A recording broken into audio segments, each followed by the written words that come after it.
The topic is the U.S. colored troops and the Battle of Nashville, and we're talking to Leo Kwame Lillard. And of course, Professor Lillard has been giving us quite a bit of information in reference to his background. But let us continue this and have you to give us some information about the participation of African Americans in the war that we will eventually dealing with the battle. I'd be glad to, Dr. Haney. I think as a child growing up in Nashville, I lived in South Nashville, and we had to walk to Cameron Junior High School, which is another part of South Nashville. And we walked right past this huge old haunted-looking hill every day for 3 years. Had no idea that it was called Fort Negley. All we knew was a place that our parents said, "Don't you go up there, boy. It's haunted. It's an Indian fort." Unbeknownst to all of us, and probably my parents too, that fort was and still is the largest stone fort ever built in the Civil War. Now, there's a long way from junior high school to now. And it took many years, even back in Nashville, before we realized the significance of that Fort Negley, because it was a fort that reminded the Nashville gentry of defeat in the Civil War. But that fort was a sense of pride for black folks because we built it. We built it with our own hands. In fact, they forced black men who were bricklayers and stonemasons to build that fort. Nashville itself was a key city during the Civil War because it had all these railroads, and it was a border state.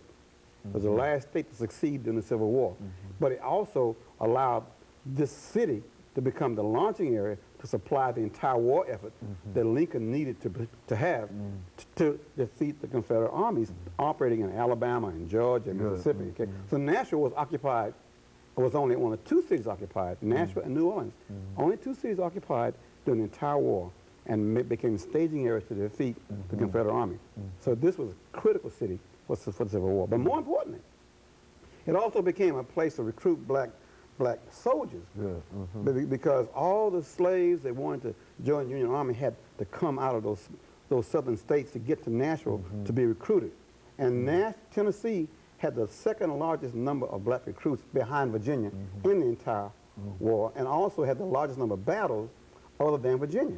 So we played a major role. So it's odd that you grow up in a city, in a state, with that significant role, and as an educated person, you're black, you leave with a degree in whatever it is, and you don't know the role that Nashville played. So you wonder, how long could this lie be kept away from the people?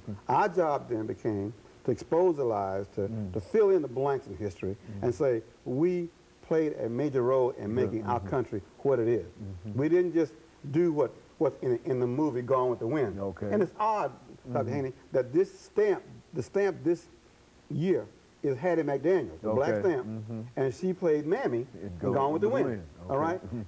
And it's odd that you would have that stamp come out the exact year we put a statue up that totally contradicts the stamp. I mean, the men who that statue is made for